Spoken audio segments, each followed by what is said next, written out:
Sesaat lagi Anda akan menyaksikan Damai Indonesiaku dipersembahkan oleh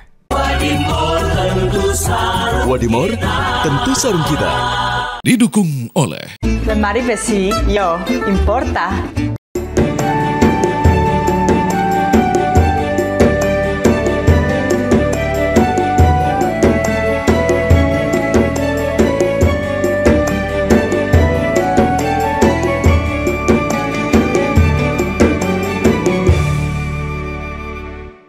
Bismillahirrahmanirrahim. Assalamualaikum warahmatullahi wabarakatuh. Alhamdulillahirabbil alamin. Allahumma shalli ala sayyidina Muhammad wa ala ali sayyidina Muhammad.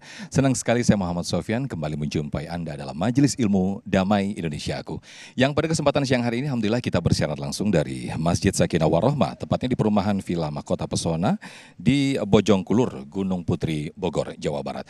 Nah, persis seperti yang Anda saksikan di VT sebelumnya tadi, kita hari ini membahas tentang uang. Apakah betul uang merupakan sebagai atau sebuah bencana, sumber bencana atau musibah, atau bahkan sebaliknya ketika uang itu justru menjadi sumber keberkahan. Nah, kita akan bedah bagaimana dari sudut Islam bersama guru-guru kita. Ada Ustadz Fahmi Salim dan juga Ustadz Hilmi Firdausi. Pemirsa, inilah Damai Indonesiaku yang dipersembahkan oleh Sarung Adiboro, tentu sarung kita. Selamat mengikuti.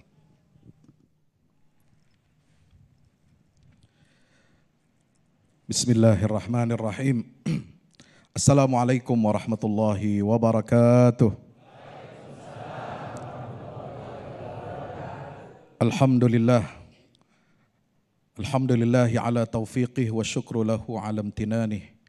Asyhadu an la ilaha illallah wahdahu la syarikalah wa asyhadu anna Muhammadan abduhu wa rasuluh la nabiyya ba'dah.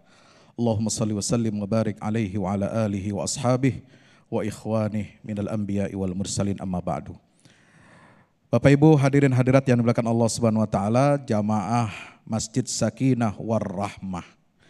Sakinah Warahmah artinya apa, Bu? Halo? Assalamualaikum. Sakinah apa artinya? Rasa tenang. Rahmah artinya kasih sayang. Kira-kira kalau nggak ada uang, kira-kira bisa tenang apa enggak? Beneran? Walaupun ente punya bini, walaupun punya rumah, walaupun sehat, nggak tenang kalau nggak punya harta. Masya Allah. Kira-kira kalau nggak ada uang, ada kasih sayang istri nggak? Ada uang, abang disayang. Nggak ada uang, nggak tahu apa yang ditendang ya. Nauzubillah min dzalik. Al-Quran menyebut kata amwal itu sebanyak 55 kali. Berapa kali? 55. Artinya harta. Tapi Allah bukan hanya bernarasi, bukan hanya menyampaikan soal harta ini kaitannya dengan kehidupan materi dan memuaskan nafsu kita. Tetapi Allah menyebut pentingnya kita untuk mencari harta itu diungkapkan dengan istilah min fadlillah. Apa arti min fadlillah? Yaitu karunia Allah Subhanahu wa ta'ala. Itu ada di dalam surah Al-Jum'ah ayat 10. Fa idza qudiyatis shalatu fantashiru fil ardi wabtaghu min fadlillah. Surat Al-Muzammil ayat 20, wa akharuna yadribuna fil ardi yabtaghuna min fadlillah. Kita mencari harta itu mencari ridha Allah. Ini niatnya. Pasang niat yang betul ya Bapak. Kalau pergi pagi keluar rumah, pergi ke kantor masing-masing, pergi ke pasar, pergi ke tempat kerja, beraktivitas, ibu-ibu juga sama. Mau arisan, woi, Assalamualaikum. Suka arisan di sini? Mau jalan-jalan, mau healing, ya. Itu niatkan kita untuk mencari karunia ridha Allah Subhanahu wa ta'ala. Karena harta ini tadi seperti disebutkan memang bukan satu-satunya, bukan segala-galanya. Tetapi segala sesuatu itu bisa dimulai dengan harta, terutama untuk mencari keridhaan Allah Subhanahu wa ta'ala. Kenapa? Karena ibadah kita, rukun Islam kita itu ada yang meniscayakan, mengharuskan ibadah harta, yaitu mengeluarkan zakat. Ibadah haji memang spiritual, menapaktilasi perjalanan dakwahnya Nabi Allah Ibrahim dan keluarganya. Tetapi untuk sampai ke sana perlu harta. Harus punya nafkah, harus ada transportasi, harus ada akomodasi. Itu bayarnya pakai pasir apa pakai duit? Ya duit lah. Ya. Jadi namanya orang Islam itu, kita diajarkan oleh Allah Subhanahu wa ta'ala agar senantiasa bertebaran di atas muka bumi ini. Untuk mencari karunia serta ridha Allah Subhanahu wa ta'ala. Ya. Bahkan agama Islam ini menjadikan unsur harta itu sebagai salah satu pilar yang namanya ada di dalam maqasidus syariah. Yaitu apa? Tujuan-tujuan syariat. Satu diantaranya adalah hifzul mal, yaitu menjaga harta. Ya. Kenapa harta harus dijaga? Agar tidak bercampur dengan antara yang halal dengan yang haram. Kenapa harta harus dijaga? Karena harta itu adalah alat sarana kita untuk menjalani kehidupan.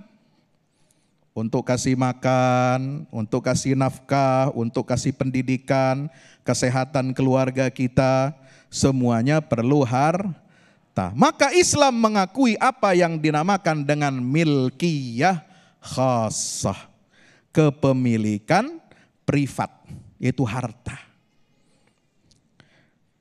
Di sisi yang lain, Islam juga mengajarkan kita untuk apa? Menjaga harta supaya apa?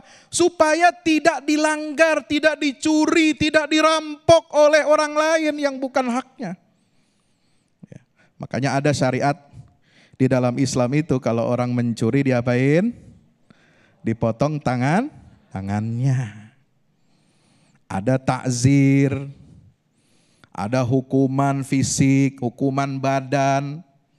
Kalau kita berani melanggar hak orang lain. Makanya di dalam Al-Quran ada banyak ayat yang menyatakan tegas kepada kita, wala ta'kulu amwalakum bainakum bil batil. Jangan kamu makan harta di antara kamu itu dengan cara yang batil. Bahkan salah satu indikator puasa kita itu diterima oleh Allah Subhanahu wa ta'ala, puasa Ramadan. Puasa Ramadan, kira-kira puasa kita kemarin diterima sama Allah apa enggak? Insya Allah, kita berharap ya. Tapi salah satu indikatornya, Allah menyatakan di dalam Al-Quran, di akhir ayat rangkaian tentang ibadah puasa adalah wala ta'kulu amwalakum bainakum bil batil wa tudlu biha ilal hukam litakulu fariqam min amwalin nasi bil ithmi wa antum ta'lamun. Salah satu ciri indikator puasanya kita diterima oleh Allah adalah kita terhindar dari memakan harta orang dengan cara yang batil. Kita tidak melakukan suap, menyuap. Kalau suap-suapan suami istri boleh, tapi nggak boleh kalau kita suap polisi, kita suap backing, kita suap anggota, kita suap pemerintah untuk kita mendapatkan sesuatu yang bukan hak kita. Na'udzubillah min.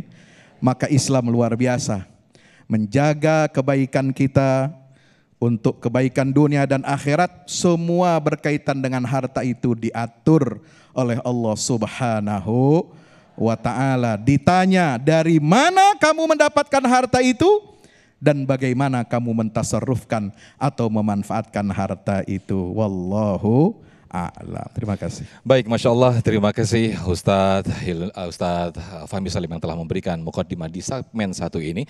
Bagaimana sudut pandang Islam mengenai uang. Di sini kita melihat bahwa uang merupakan sebuah amanah dari Allah Subhanahu Wa Taala untuk kita kelola dengan baik, untuk kita gunakan dengan baik sesuai dengan syariat Islam.